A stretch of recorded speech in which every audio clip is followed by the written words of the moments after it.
Bienvenido a Casa sobre la Roca, Iglesia Cristiana Integral. Queremos que conozcas a Jesús y que ese encuentro transforme tu vida por completo. El 2018 es el año de la Reforma Integral y hoy Dios tiene un mensaje especial para ti. Es tiempo de disponer tu corazón. Bienvenido. Quiero que me acompañen a Primera de Corintios capítulo 15, verso 3 y 4. Primera de Corintios capítulo 15, versos 3 y 4. He titulado el sermón de hoy, ¿qué es lo que tienes grabado?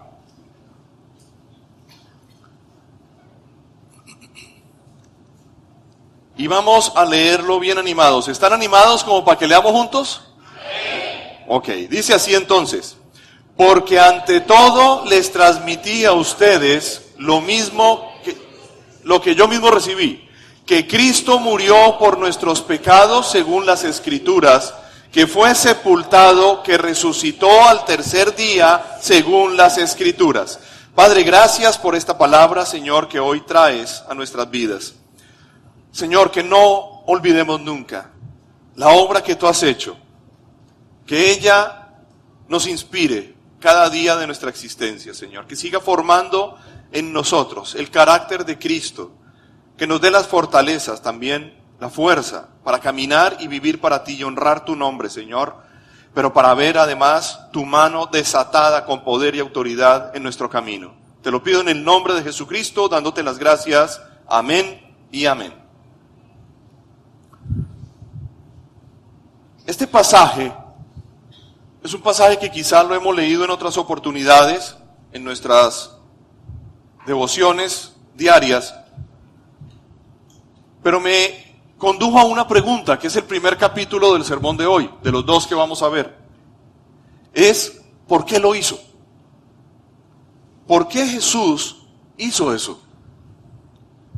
Y entonces vemos que hay tres hitos centrales, unos eventos reales de nuestra fe que están descritos en este pasaje. Me refiero a la encarnación, a la muerte y a la resurrección. Hay un cuarto elemento que no se ha dado, que es la segunda venida de Cristo, pero me voy a referir a los eventos cumplidos, a los hechos concretos y dados. Asimismo, cuando nosotros vemos en la palabra elementos como estos tan importantes, tenemos que mirar no solamente el evento como tal, sino también cuál es el propósito de ellos. Y en Mateo capítulo 20, verso 28, nos dice, el Hijo del Hombre no vino, encarnación, para que le sirvan, sino para servir y dar su vida, muerte, en rescate por muchos, resurrección. Dentro del propósito lo vemos, servir, dar su vida y rescatarnos. Ahora, les quiero decir esto porque es importante no solamente conocer su palabra y ser sustentado por ella, sino también llegar a ver el propósito de Dios en nuestra vida y el propósito de nuestra fe. Es muy natural que en un proceso de crecimiento y maduración cristiano, en el que estamos todos, espero, nosotros nos encontremos con ciertas circunstancias como que a veces queremos literalizar la palabra en nuestra vida. Y hay pasajes que no se pueden literalizar. Entonces lo que queremos es como que Dios nos responda específicamente y como que nuestro nombre salga ahí en la Biblia. Y que nosotros leamos y que diga específicamente. Muchas veces es una confirmación la que Dios usa al traer su palabra hasta nosotros cuando estamos buscando, pero a veces no. ¿Qué pasa cuando no tenemos la claridad o ese versículo? Que nosotros tenemos que entender el propósito y el plan completo. Debemos tener eso atesorado en nuestro corazón. Y debemos saber, dentro del ejercicio que estamos viendo, viviendo, experimentando, dentro de la circunstancia a la que nos estamos enfrentando, cuál es el propósito de Dios. Así, o mientras me llega una palabra específica que va a sostener o que va a guiar o que va a ser una lámpara de sabiduría a mi vida. Entonces, no podemos quedarnos solamente en eso, sino conocer el plano general. Porque a veces, repito, nos vamos únicamente al pellizco y olvidamos todo el plan que Dios tiene en nuestra vida. De esta manera, podemos abordar el por qué Dios hizo lo que hizo. Y entonces hay unos puntos que quiero simplemente resaltar y que vamos a ir ensartando, que nos van a dar el sustento para pasar al segundo capítulo. El primer punto es el rescate efectuado.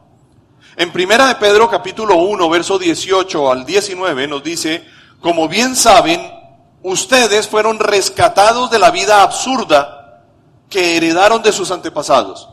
No está diciendo que nuestros antepasados eran unos absurdos. Está diciendo que vivían y que hemos heredado esa naturaleza caída, que no nos permitía vivir en un propósito perfecto de lo que Dios había creado, porque primaba otros asuntos que no eran vivir en los propósitos de la creación.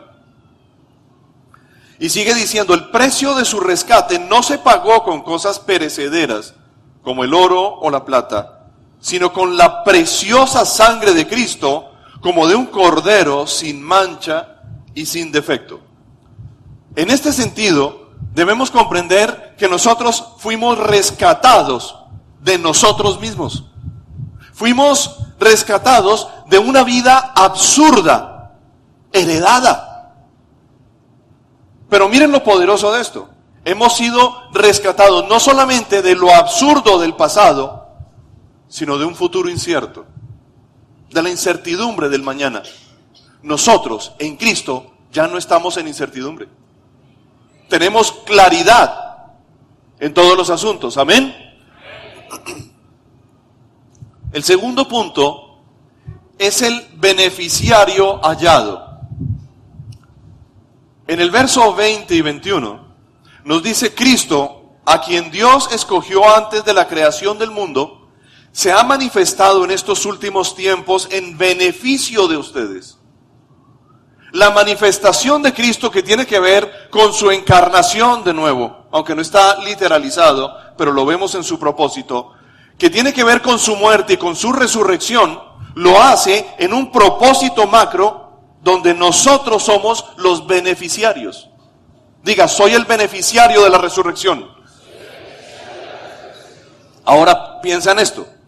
Por medio de Él, ustedes creen en Dios, que lo resucitó y glorificó, de modo que su fe y su esperanza están puestas en Dios. Fue por ese sacrificio, porque Jesús se levantó, que nosotros podemos tener fe, que nosotros nos podemos acercar al Padre, porque el propósito de Cristo justamente era ese: conectarnos de nuevo con el Padre. Entonces, hizo lo que hizo por nuestro beneficio, por tu beneficio. Es benéfica la obra. Esto nos permite entender aún mejor la palabra de Jesús cuando afirmó: yo soy el camino, la verdad y la vida, y nadie viene al Padre sino por mí. Entonces, al obrar en beneficio nuestro, ¿qué es lo que está haciendo el Señor? Está abriendo de nuevo el camino que se había quebrantado, para que yo pueda acercarme a tener una relación ¿con quién? Con mi Padre Celestial, con mi Creador, con la persona que me conoce, con la persona que debo conectarme continuamente. Ahí es donde se desprende la importancia en nuestra vida personal de conocer la palabra de Dios, es decir, la voluntad de Dios, y de tener una relación en oración con el Padre Celestial. Por eso se suele decir en el cristianismo que nosotros oramos al Padre en el nombre del Hijo con el poder del Espíritu Santo. Bueno, pasemos a un tercer punto. La reconciliación dada. Segunda de Corintios capítulo 5, verso 18 al 20. Presten atención. Todo esto proviene de Dios, quien por medio de Cristo nos reconcilió consigo mismo y nos dio el ministerio de la reconciliación. Esto es que en Cristo Dios estaba reconciliando al mundo entero consigo mismo, no tomándole en cuenta sus pecados y encargándonos a nosotros el mensaje de la reconciliación. Esto es supremamente importante. ¿Por qué? El hombre está enemistado a causa del pecado, de la caída con Dios. Hay una separación, no hay una relación. Hay una enemistad.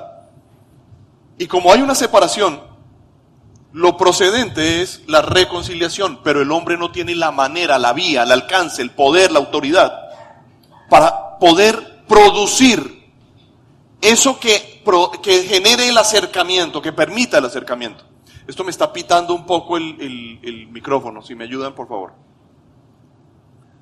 Entonces, lo que nosotros vemos, lo que ocurre en el Calvario, es que en realidad Cristo se haya suspendido entre el cielo y la tierra, y cuando es izado, sus pies no tocan el suelo, justamente, y está literalmente suspendido, conectando de nuevo, abriendo la puerta y permitiendo que la conexión se dé de manera completa para que nosotros podamos acceder al Padre.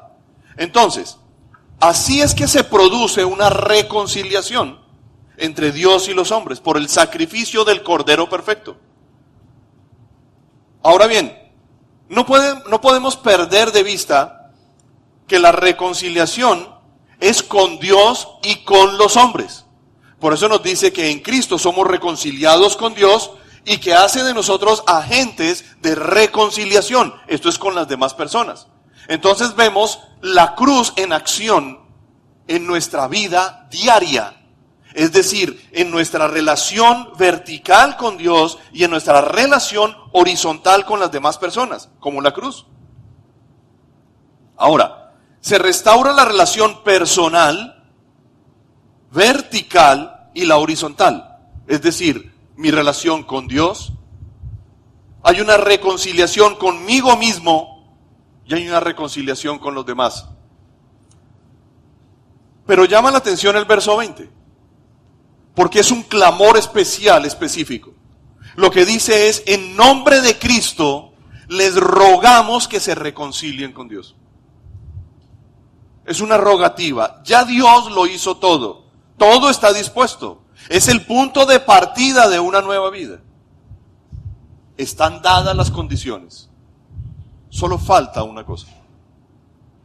Que tomes la decisión. Nada más.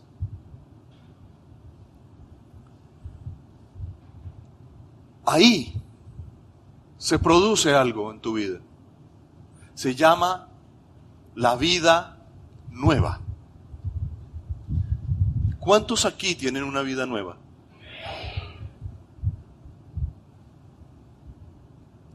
Se hace necesario preguntar algo. Primero es si tienes esa vida. Pero no es lo único. ¿Entiendes la vida nueva? ¿Conoces la responsabilidad de lo que significa una vida nueva?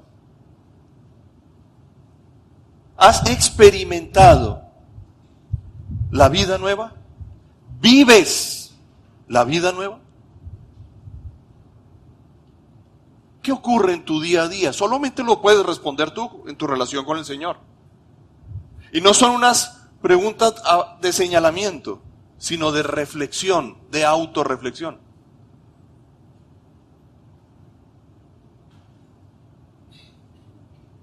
Esto me abre el segundo y último capítulo. El grabado, se llama el capítulo.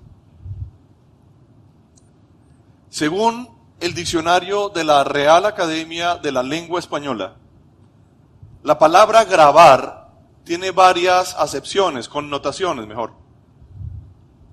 Me remito a dos. Escuchen esto con atención. Señalar con incisión o abrir y labrar en hueco o en relieve sobre una superficie. Eso es grabar. Pero también tiene otra, porque nos habla de algo físico en este sentido. Pero hay otra definición que es, digamos, más profunda, un poco etérea.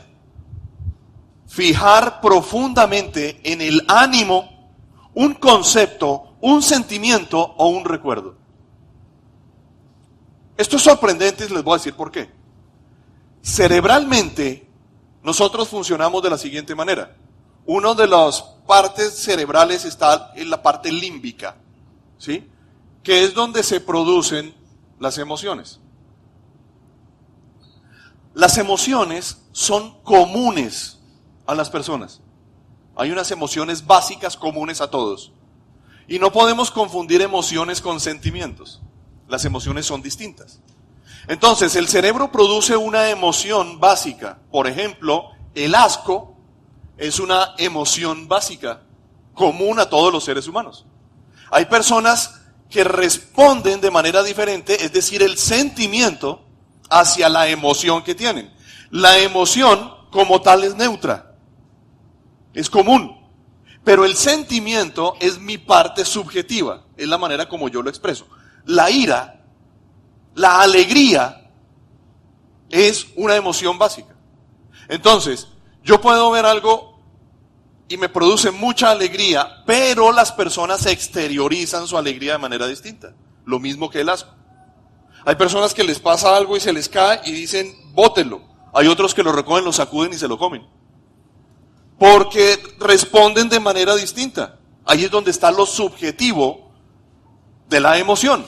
Ahora, quiero que piensen en esto, porque justamente nos está diciendo que el grabar hace referencia a un recuerdo que produce una emoción, que produce un sentimiento. Entonces lo que yo tengo que pasar a pensar acá es, ¿y yo qué es lo que tengo grabado en mi alma, en mi mente, en mis emociones y en mi voluntad?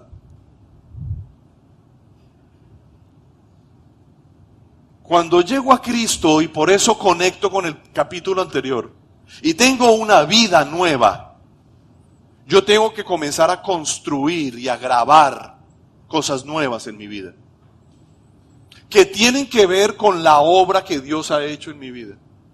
Porque o si no voy a estar invocando algo que ya se murió. Y tengo que empezar a analizar mi manera de ver y de entender el mundo y la vida y las circunstancias desde lo que estoy grabando de la palabra de Dios en mi vida, de lo que se está imprimiendo en mi alma. ¿Qué estás grabando? ¿Qué es lo que tienes grabado en tu vida con respecto a tu fe? ¿Qué es lo que tienes grabado en tu alma, en tu ADN, en tu espíritu? Porque ahí es donde se va a comenzar a notar la calidad de la relación tuya con Dios. Porque va a haber un momento en donde van a pasar circunstancias y tu cerebro va a ir a buscar un recuerdo, una emoción, un sentimiento, una respuesta. ¿Qué va a pasar ese día? ¿Qué es lo que está grabado en ti?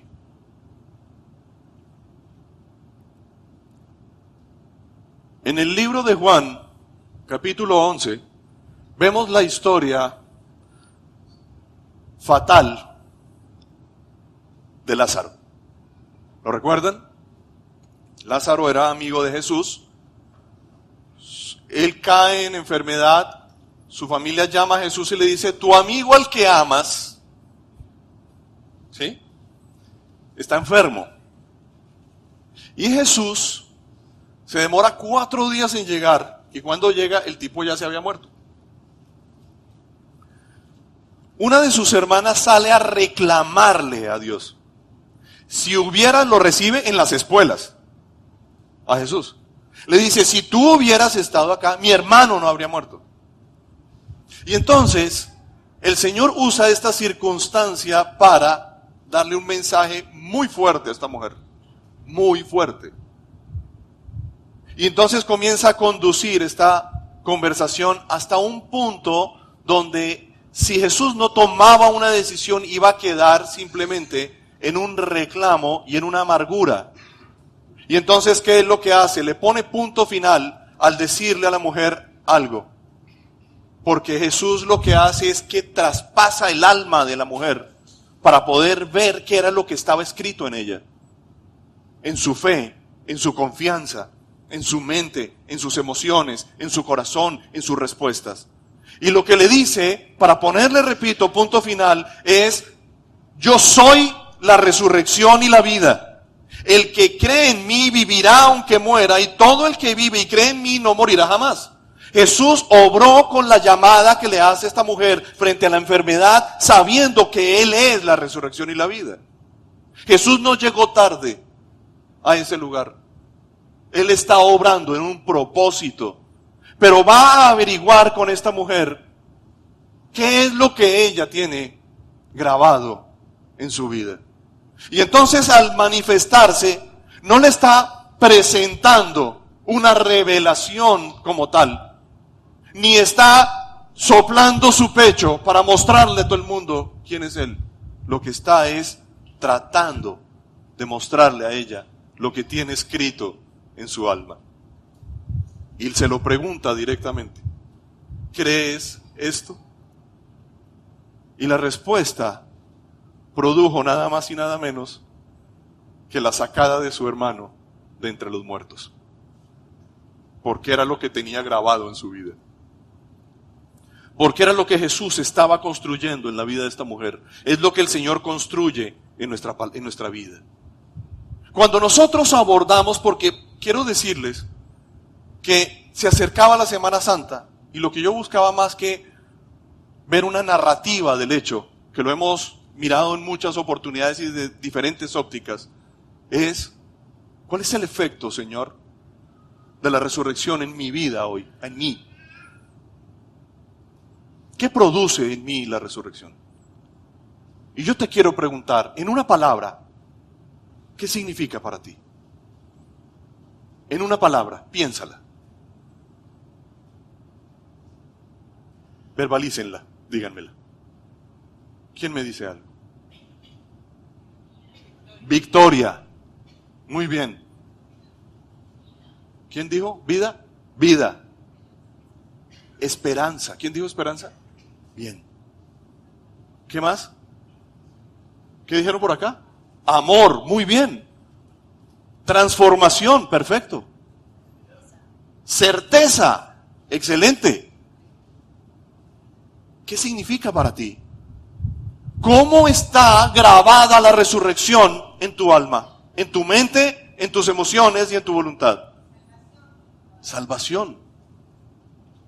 Queridos, podemos decir que todas estas definiciones son válidas y son ciertas.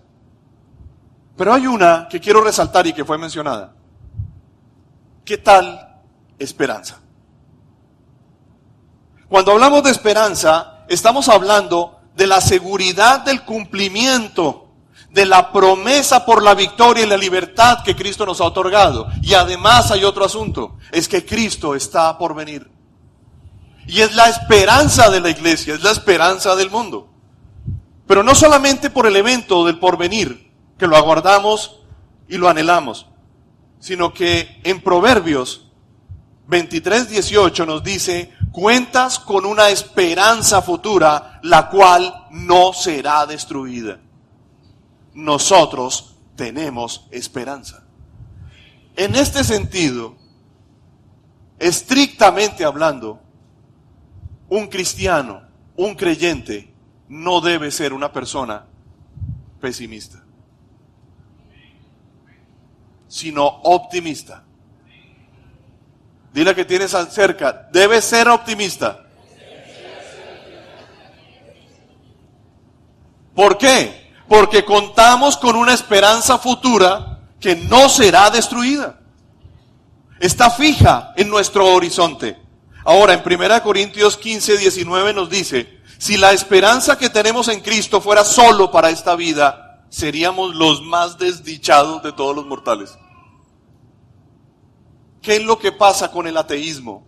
Que el ateo, tiene cercenada la esperanza. Y si nosotros viviéramos como si no existiera la vida eterna y viviéramos en Cristo, pero pensáramos que fuera solamente para esta vida, seríamos miserables. Porque está diciendo que seríamos los más desdichados de todos los mortales. Pero tenemos una esperanza fija y segura. Entonces, por la encarnación, la muerte y la resurrección de Cristo, hoy tenemos una vida nueva que cuenta con una esperanza del cumplimiento de lo que Dios dice que ocurrirá. Y mis queridos, les tengo que decir esto: al final, Dios siempre gana. Dios siempre gana. Digan, Dios siempre gana. Pero ¿qué es lo que tienes escrito? ¿Qué es lo que tienes grabado en tu alma, en tu mente, en tus emociones y en tu voluntad?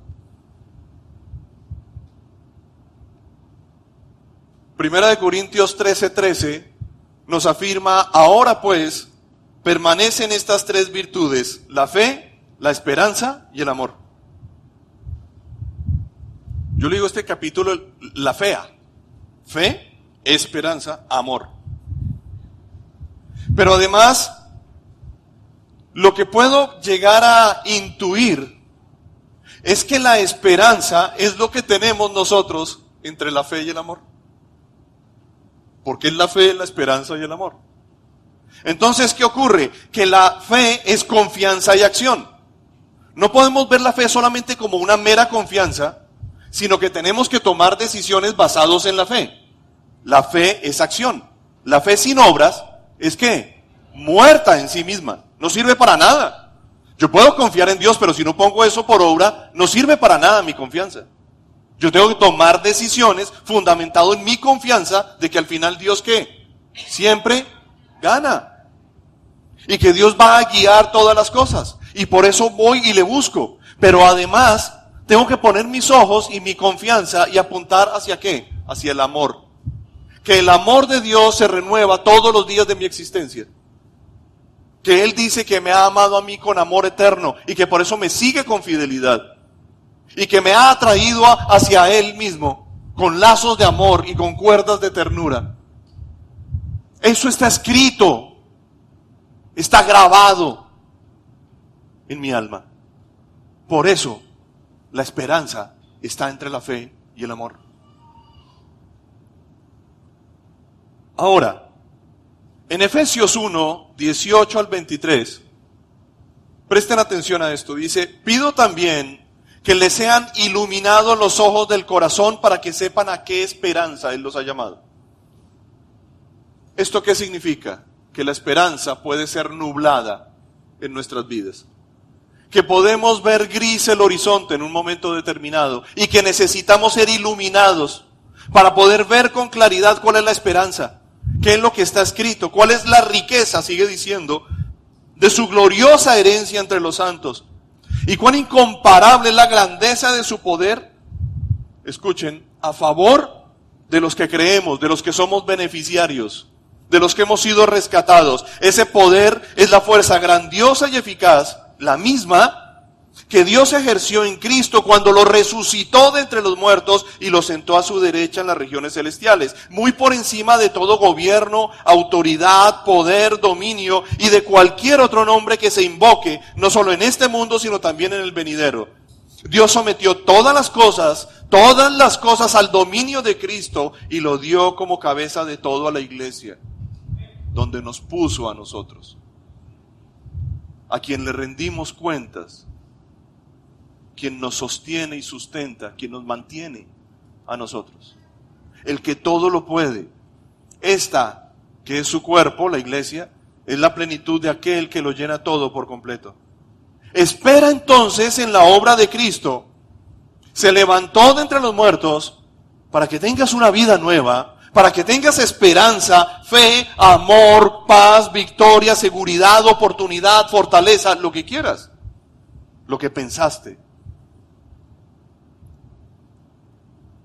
Pero ¿qué es lo que está grabado en tu alma?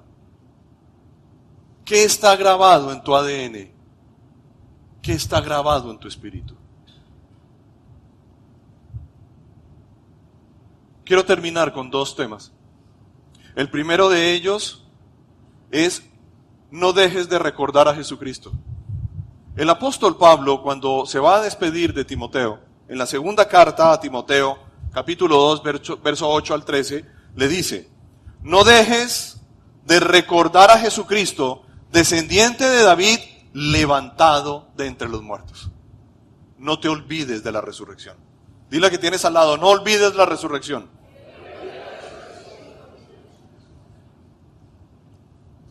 Este es mi evangelio. Estas son las buenas noticias que tengo para ustedes. No dejes de recordar a Jesucristo levantado de entre los muertos. Y fíjate en esto. Este es mi evangelio por el cual sufro al extremo de llevar cadenas como un criminal siendo inocente. Pero la palabra de Dios no está encadenada, así que todo lo soporto por el bien de los elegidos para que también ellos alcancen la gloriosa y eterna salvación que tenemos en Cristo Jesús. Este mensaje es digno de crédito. Si morimos con Él, también viviremos con Él. Si resistimos, también reinaremos con Él. Si lo negamos, también Él nos negará. Si somos infieles, Él sigue siendo fiel, ya que no puede negarse a sí mismo. Grábate esto en tu vida. La resurrección es lo que nos sostiene y nos mantiene.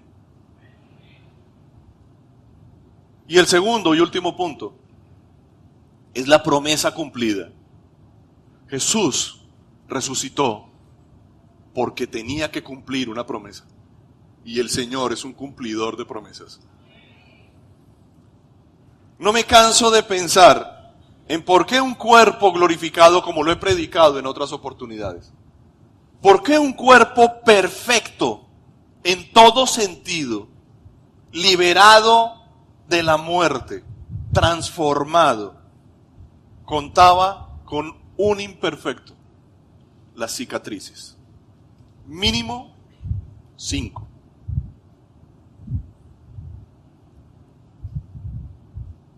En el libro de Lucas, capítulo 24, nos cuenta una historia. A los discípulos, Jesús se les murió. Ellos abrigaban una esperanza. Ellos esperaban que ocurriera algo, pero no funcionó, ni salió como lo tenían planeado. No sabían exactamente cómo era la vuelta, pero ellos tenían unas expectativas distintas y tenían que alinearlas con el Señor. Y Jesús se les murió. Piensen que ahora se convertían, ahora que Jesús desaparecía, ellos se convertían en el objeto de persecución. ¿Quién seguía? Ya acabamos con Jesús, ¿quién sigue? Oiga, hay 12 que son los cabecillas. Detrás de esos 12 hay 70. Y detrás de esos 70 esto se nos va a regar como pólvora. Cáiganles. Cogieron el teléfono, levantaron, llamaron a un centurión. El tipo se encargó de mandar a sus 100 a buscar por todos los rincones a esta gente. Pero ellos en este momento no estaban preocupados tanto por ese esconderse, sino por resolver un dilema. Invertimos 3 años, vimos unas cosas que nadie ha visto sobre la faz de la tierra, nosotros las presenciamos, pero Jesús se murió y ahora ¿qué hacemos? Y entonces cada uno cogió rumbo. Algunos se quedaron en la ciudad, otros se acercaron, estaban esperando el cuerpo, otros miraban desde la distancia, pero un par se abrieron, se fueron. Iban camino a Emaús. Y Jesús se acercó y comenzó a hablar con ellos. Hombres desesperanzados, destruidos.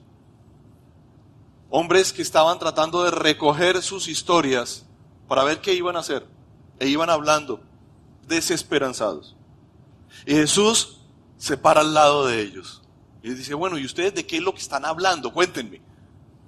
Y ellos se voltean con el ánimo muy opaco a decirle, ¿eres tú el único forastero que está en la ciudad por estos días? Y no saben lo que ocurrió. Jesús era un profeta. Era el que había de venir. Era nuestra esperanza. Pero lo mataron, viejo. Lo mataron. Y ahora no sabemos qué hacer. ¿Para dónde vamos a coger nosotros? Y entonces Jesús les dijo, ustedes sí son torpes. Pero ellos no sabían que era Jesús. Y entonces se voltean y los tipos le dicen, ¿y este qué le pasa? Nosotros con semejante amargura de ánimo y viene a vaciarnos. Tras de cotudos hinchados, pues. Y entonces les dice, miren, las escrituras decían que tenía que pasar esto y esto y esto y esto y esto. ¿No lo tienen grabado en su alma? ¿No lo recuerdan?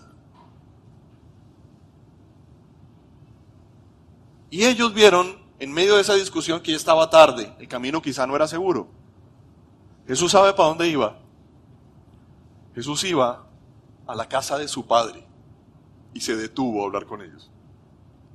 Y entonces le dicen, óyeme, el camino es culebrero, ¿por qué no comemos? Y entonces Jesús le dice, bueno, va para esa, entremos. Y se sientan y se ponen a comer. ¿Quién da las gracias? Jesús levantó las manos y dijo, yo doy las gracias. Y cuando Jesús comenzó a dar las gracias, hizo una oración que solamente él podía hacer, que lo identificaba. La tenía escrita en su vida, era él. Y cuando va a dar las gracias, ¿qué ocurre? Todos se quedan, no puede ser, y desaparece.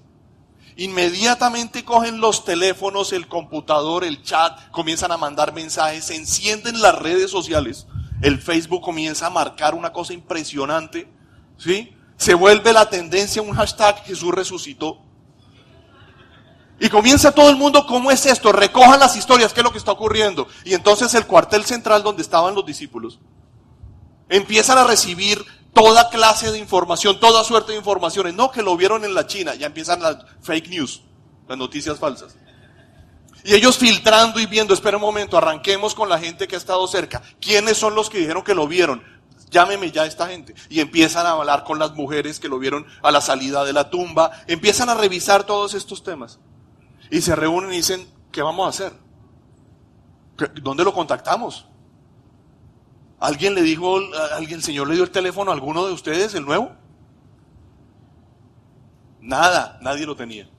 Y ellos se encierran porque además están oyendo la bulla y los gritos de las personas que están siendo atropelladas por los soldados romanos con sus capas, sus lanzas y sus penachos, entrando y violentando las casas y los lugares. Y ahí comienzan a sentir el fuego de la prueba respirándole en la nuca a cada uno de ellos. Y se encierran en el lugar que consideraron más seguro. Y de repente, Jesús se pone en medio de ellos y se sienta.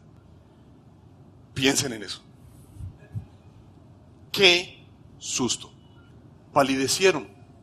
¿Saben qué nos dice Lucas 24, 36? Todavía estaban ellos hablando acerca de esto cuando Jesús mismo se puso en medio de ellos y les dijo, ¿saben qué les dijo? No, espera un momentico, no se me adelante. Les dijo, muchachos, frescos. Frescos. Digan, frescos. Muchachos, frescos. Se lo leo como lo dice la Biblia. Paz a ustedes. ¿Qué significa eso? Frescos. Frescos. Frescos. Jesús resucitó, frescos. Y entonces les dice, aterrorizados, creyeron que veían un espíritu. Y Jesús les dice dos cosas, que tal vez deberíamos escribirlas y pegarlas en el computador, en el baño, en la mesa de noche, en la Biblia, en todas partes donde tengamos algo. ¿Por qué se asustan tanto? ¿Por qué les vienen dudas? ¿Qué es lo que tienen escrito? ¿Qué es lo que tienen grabado en su mente, en sus emociones y en su voluntad? ¿De qué hemos venido hablando todo el tiempo? ¿Cuál creen que es el propósito de que yo haya venido? ¿Dejarlos solos a ustedes? ¿Abandonarlos en la mitad del camino y dejarlos sin esperanza? ¿Darles una victoria a medias? ¿Entregarlos como carne de cañón a las circunstancias de la vida? ¿Creen que esto era qué? ¿Un evento? ¿Qué creen que era? ¿Por qué se asustan tanto? ¿Por qué les vienen dudas? ¿Y qué les dice a renglón seguido? Miren mis manos y mis pies, soy yo mismo. Tóquenme y vean, un espíritu no tiene carne ni huesos como ven que los tengo yo. Dicho esto, les mostró las manos y los pies. Como ellos no acababan de creerlo a causa de la alegría que tenían, no puedo creerlo. Y entonces ahí nosotros nos imaginamos, ¿qué haría yo? Ahí es donde yo metería la música. ¿Sí? Y se abre el cielo y comienzan a caer unos rayos y los ángeles comienzan a aletear. Y los discípulos estarían, sí, resucitó, esto es. Pero Jesús les dice, Oiga, un sanduchito ahí. ¿No tienen una mojarra frita? Les dice, ¿no tienen algo de comer? E inmediatamente los aterriza. Y les dicen, óiganme, ¿qué pasa? Pásenme el limón, pásenme la sal y cuéntenme mientras yo voy comiendo.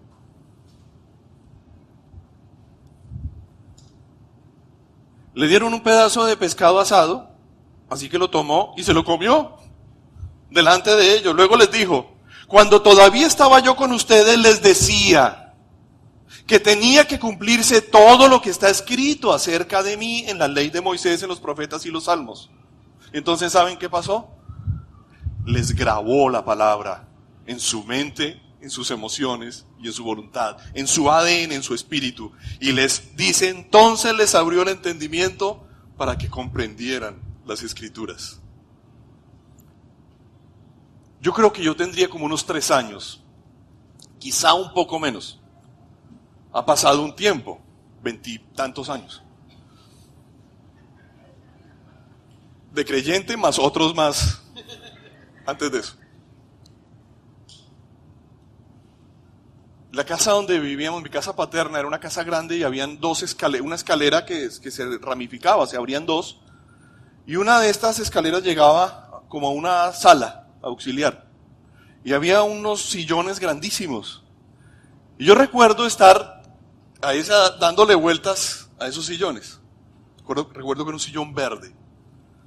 Y entonces yo paré y me sentí muy mareado y fui a caminar y no pude y me fui de medio lado y me ensarté en la escalera de granito con toda la punta y me abrí aquí la ceja, casi me saco un ojo.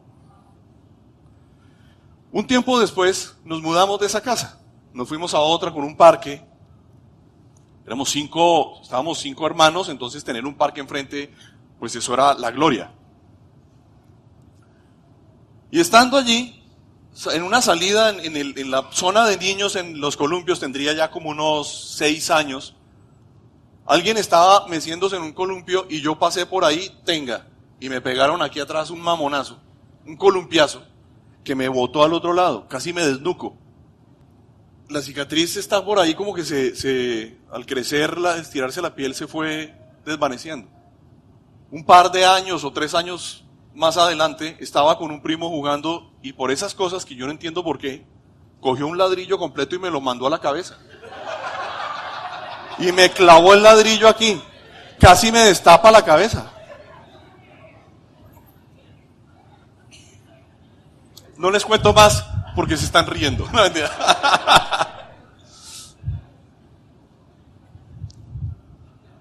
Queridos, quiero decirles esto. Las cicatrices cuentan tragedias, cuentan de accidentes, cuentan del dolor, cuentan historias. Pero sobre todo esto, cuentan una cosa. Cuentan que hay vida. ¿Por qué? Porque los muertos no cicatrizan.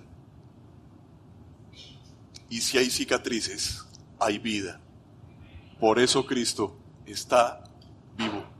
Los golpes que recibí, que realmente fueron serios, 2 de ellos sobre todo, no me pudieron matar. No me pudieron matar. Pero quiero que te lleves esto a tu casa. En Isaías 49, 14 al 16, nos dice, pero Sión dijo, el Señor me ha abandonado, el Señor se ha olvidado de mí. Y vuelven las preguntas de Dios. ¿Puede una madre olvidar a su niño de pecho y dejar de amar al hijo que ha dado a luz? ¿Por qué temen tanto? ¿Por qué les vienen tantas dudas?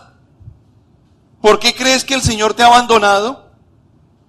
Pues bien, si ella llegara a olvidar, es decir, aun cuando ella lo olvidara, yo no te olvidaré, ¿Sabes por qué?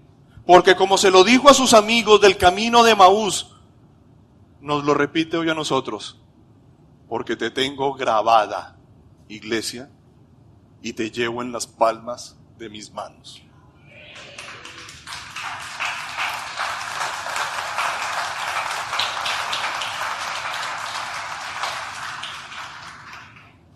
En Jesús se grabó con una incisión un hueco de un clavo y la punta de una lanza, un relieve en el que está escrito tu nombre y el mío, para que en tu alma se fije un concepto, un sentimiento y un recuerdo que dice: jamás te olvidaré.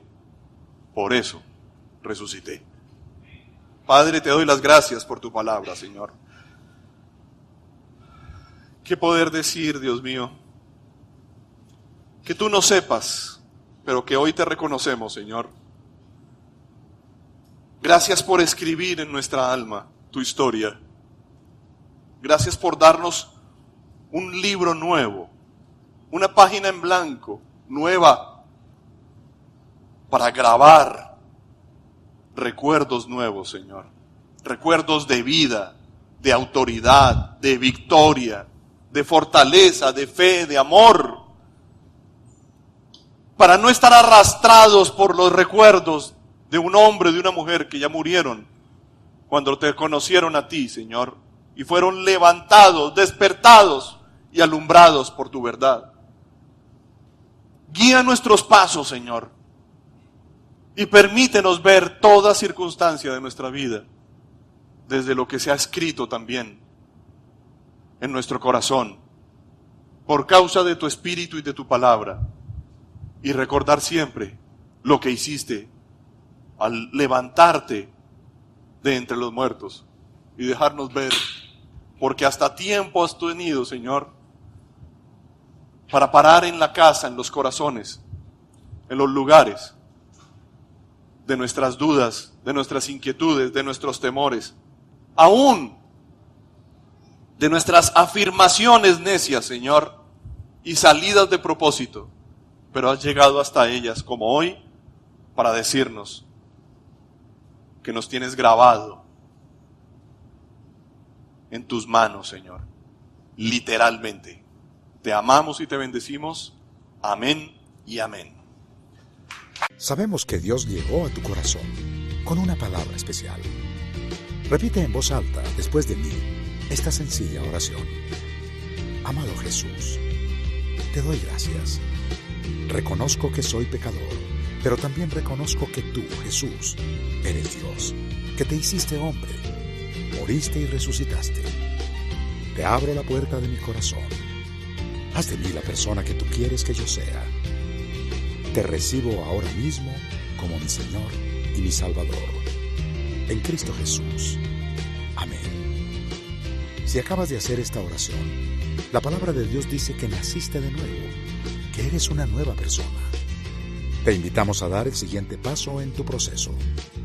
Somos una iglesia de amor y queremos acompañarte y ayudarte en esta nueva vida.